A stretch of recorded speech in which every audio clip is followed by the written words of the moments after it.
This gadget here is a 4K, 2K, 3-way HDMI cable splitter.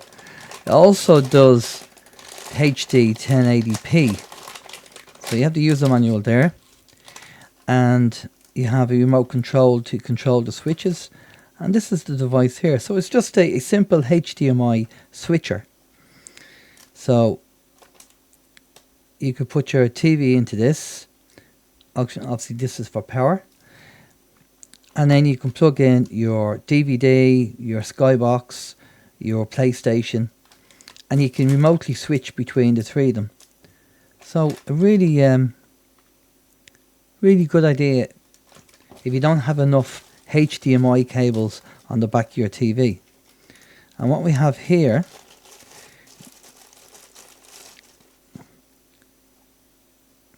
is obviously looks like it's a remote control for a signal, the IR, infrared.